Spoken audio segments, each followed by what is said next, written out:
tout oui avec vous, Laurence. Bonjour Laurence. Bonjour Nathalie, bonjour Jean-Michel. Bonjour. Laurence Benatar, à qui l'on doit le relooking en pratique aux éditions Erol. Vous l'avez coécrit avec votre sœur. Hein. Tout à fait, Sophie Benatar. Oui. Donc c'était une belle expérience entre sœurs et puis une belle expérience qu'on a envie de partager avec toutes les femmes qui nous regardent. Voilà. Et le principe, en fait, c'est grâce à ce livre, trouver justement son style. Alors il y a une double entrée. Voilà, justement, il y a une double entrée. Déjà, c'est un discours. Je trouve que c'est l'objet de ma venue ici. C'est dire aux femmes, il faut s'occuper de soi. Voilà, on a le droit, c'est même un devoir.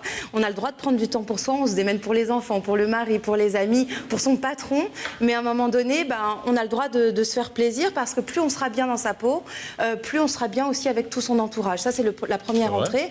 Et puis la deuxième entrée, comme vous avez dit Nathalie, c'est vraiment l'entrée technique. C'est-à-dire qu'on va vraiment trouver, c'est une mine d'or. Hein. On parlait du défilé, de l'artifice. Là, c'est vraiment le défilé de toutes les astuces concrètes qu'on a empruntées et qu'on utilise, nous, en tant que conseillère en images, que Sophie, qui est conseillère en images, utilise. Moi, je suis plutôt psychosociologue.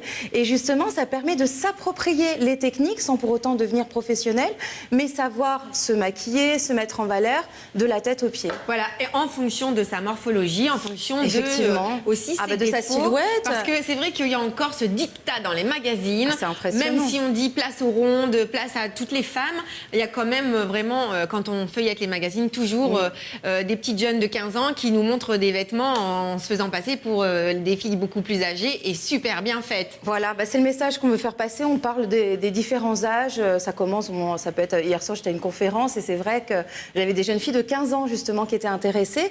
Et la première chose que je leur ai donnée comme conseil, c'est profitez de votre jeunesse. Vous avez une beauté naturelle, n'allez pas vous farder. Vous êtes déjà tellement jolie. Donc le but, c'est vraiment axé sur le soin. Alors un petit gloss, un petit mascara, voilà, ça met tout de suite en valeur. Et puis après, selon son âge, on peut se permettre d'évoluer au niveau de son style de maquillage et puis des situations. On parlera de l'été tout à l'heure, justement. Avec des hanches, avec des seins. Mais voilà, regardez-moi, je suis là et je suis fière.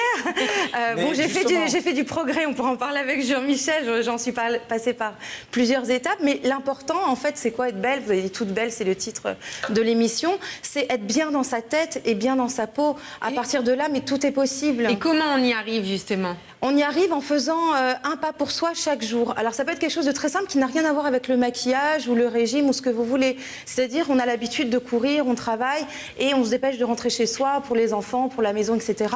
Ou on fait des heures sup à son boulot. Eh bien un jour on va dire non. Au lieu d'aller directement chez moi, je vais pas prendre le métro pour les Parisiens ou les gens de grandes villes. Je vais décider de passer par le parc. Rien d'extraordinaire, c'est gratuit. Et donc, l'objectif, c'est vraiment de se dire, voilà, je prends un quart d'heure pour moi. Et en fait, moi, vraiment, j'incite tout le monde à le faire. Hein. Il y a 1000 exemples. Alors, je vais vous dire à quel point ça fonctionne. C'est du temps pour soi. C'est d'accepter ce comportement. C'est un changement de vision par rapport à soi. Ce quart d'heure va être tellement bénéfique. Mais c'est assez impressionnant, je l'ai fait. Hein. Et vraiment, le bénéfice est tellement vécu à court terme qu'on a envie de faire d'autres choses. Et du coup, prendre soin de soi par le maquillage, par les vêtements, le choix des vêtements, ou bien d'oser se faire Moi, je dis offrir... souvent en consultation aux gens, justement, de s'occuper d'eux-mêmes parce que vous êtes les plus qualifiés pour vous occuper de vous-même. Donc, vous vous occupez, c'est vrai, des autres, et là, je vous approuve, mais aussi s'occuper de soi-même. Mais une femme de 40 ans, par exemple, dont la problématique, c'est souvent j'ai peur de prendre du poids, je voudrais pas faire trop vieille, etc. Qu'est-ce que vous lui conseillez en priorité? Alors, je viens d'avoir 42 ans, donc on n'est pas loin. Mais je suis fière de mon âge, parce qu'il se passe justement plein de choses. Alors, soit on a de jeunes enfants, soit on va en avoir, parce que maintenant on peut en avoir de plus en plus tard, ou soit ils sont déjà grands. C'est d'être en adéquation avec son âge. Ne pas essayer trop de se rajeunir, parce que là, ça peut être ridicule. Et puis non plus, on n'est pas obligé d'adopter tout de suite des tenues très sobres, très sérieuses. Oh, j'ai 40 ans, je suis une adulte, je fais ma crise de la quarantaine, mais qu'est-ce que je dois faire?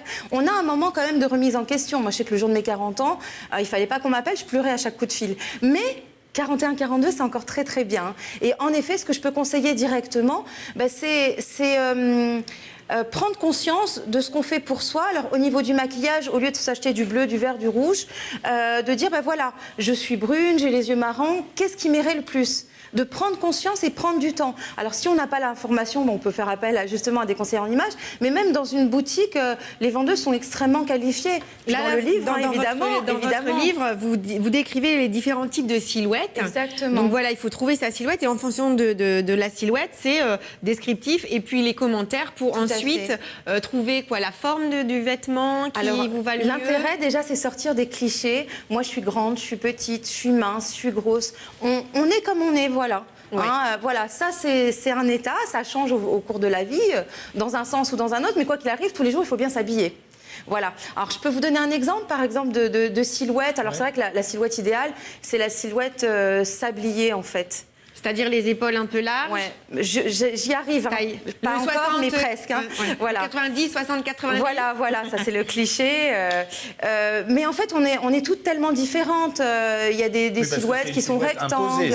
Ça, c'est imposé. C'est la silhouette imposé par la loi de l'univers, je ne sais pas par qui, mais c'est complètement faux. Alors si on l'a, tant mieux. On continue à mettre en valeur, parce qu'il y a des personnes qui ont une taille en sablier, mais qui cachent cette silhouette. C'est dommage aussi. Les autres, hein. Et les autres, alors par exemple, on va prendre une silhouette en forme de A, en forme de triangle, c'est-à-dire les épaules plutôt étroites. Et c'est vrai que vers le bas, ça s'élargit. Et donc l'objectif, alors là, je vais vous donner vraiment une astuce pure de relooking, c'est de rééquilibrer les volumes, parce que le mot-clé dans le conseil en image, c'est l'harmonie. Et donc ça peut se faire, alors très simplement, alors les épaulettes, elles existent encore. Alors moi, j'ai pas d'épaulettes, vous voyez, mais voilà, c'est une petite... Et c'est très tendance d'ailleurs cet été.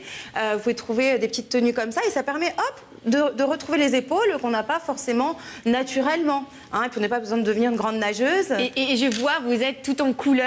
Avec, oui, il faut oser la couleur. Et vous parlez du test des foulards pour trouver la couleur qui nous va le mieux, c'est ça? Oui, tout à fait. Alors le test des foulards, le principe, c'est de déterminer dans un premier temps, en fait, si vous êtes plutôt tonalité couleur chaude ou couleur froide. Vous avez d'ailleurs dans l'ouvrage ce qu'on appelle le cercle chromatique. Et vous avez une partie, alors ça va du vert jusqu'au bleu, ce sont ce qu'on appelle les couleurs froides, c'est très technique mais très précis. Et puis d'un autre côté, vous avez toutes les couleurs chaudes, le orange, le rouge, le jaune. Et en fait, là aussi, c'est une prise de conscience qui est de se dire, en fait, alors là aussi, je dis toujours, toutes les couleurs vont bien à tout le monde. On peut tout porter, c'est pas parce qu'on dit, tes couleurs plutôt froides, tu vas mettre que du bleu ou du vert. C'est pas ça du tout. Simplement, ça nous permet de prendre conscience de la couleur qui nous met le plus en valeur. Voilà, je vais vous raconter, j'ai un exemple de t-shirt. Je me suis rendu compte, j'avais un t-shirt saumon, vous voyez, orange clair, que je mettais. Et à chaque fois que je mettais ce t-shirt, c'était la journée porte-malheur. Je pars le matin, mon talon qui se casse, la voiture, j'ai du mal à la garer. Enfin, oui, les trucs, l'ordinateur qui bug. On se dit, mais c'est une journée pourrie. Mais en fait, c'est pas ça, c'est qu'on n'est pas bien dans sa tête. La couleur ne nous met pas en valeur. À l'inverse, quand on est à l'aise avec ces couleurs, parce qu'il y a quand même une vibration, eh bien, ça nous ouvre des portes. On sait qu'on peut même affronter une journée pas forcément évidente et dans tous les sens, les couleurs sont vos amis en fait. Ça peut donner la pêche, ça peut fatiguer. Oui, ou quand on veut être discrète, un jour on veut être tranquille à son bureau, on n'a pas envie trop d'être interpellé. On peut soit s'habiller en beige pour certaines personnes, mais pour d'autres ça va être le noir. Vous voyez, j'ai une petite question technique qui m'aiderait dans mon métier. D'ailleurs, le jaune vous va très bien, Nathalie. C'est les femmes qui ont des culottes de cheval. Qu'est-ce que vous leur conseillez pour s'habiller? On revient sur la fameuse silhouette justement en triangle. Alors déjà, je vais déconseiller absolument les jupes évasées, puisque ça accentue cette silhouette justement en A. Donc l'objectif, c'est de tomber sur par exemple des pantalons droits, des jupes droites, des tissus plutôt fluides, plutôt taille haute, taille haute. Et puis justement en haut, en termes de silhouette, pourquoi pas mettre une broche, un foulard pour attirer l'œil. En fait, on trompe l'ennemi justement pour rééquilibrer. C'est toujours une notion d'harmonie et d'équilibre des volumes. Alors le maquillage est aussi très important pour se mettre en valeur. Et justement, dans notre reportage à venir, on va vous apprendre à vous maquiller pour l'été. Mais allez, petite astuce avant de passer au reportage. Il y en a plein dans votre livre. Il y en a plein. Mais alors, donc, le triangle, c'est ça, j'ai relevé. Alors, moi, j'ai discuté aussi avec mon esthéticienne et c'est vrai qu'on ne sait pas forcément, là, je fais de la plaise, on ne sait pas, Nathalie, on a essayé tout à l'heure, voilà. on ne sait pas forcément comment bien épiler son sourire. Alors, soit on a une ligne naturelle et tant mieux, et le but, c'est de la préserver. Et voilà, Nathalie a tout compris. On a une astuce très simple. On prend un stylo. Voilà, on prend un stylo. On le met sur le bord du nez. Sur le bord, voilà, sur l'aile du nez. et jusqu'au coin de l'œil. Et ça vous indique, regardez, ça vous indique justement où aller épiler. Donc si ça dépasse, vous épilez autour, mais surtout ne pas faire plus parce que ça donne un déséquilibre. Et inconsciemment, on le ressent ça. Faites-moi voir, Jean-Michel. Non, c'est bon, Jean-Michel. Bien. Un poil près. Merci mon coiffeur. Allez, on passe tout de suite à notre reportage. Merci.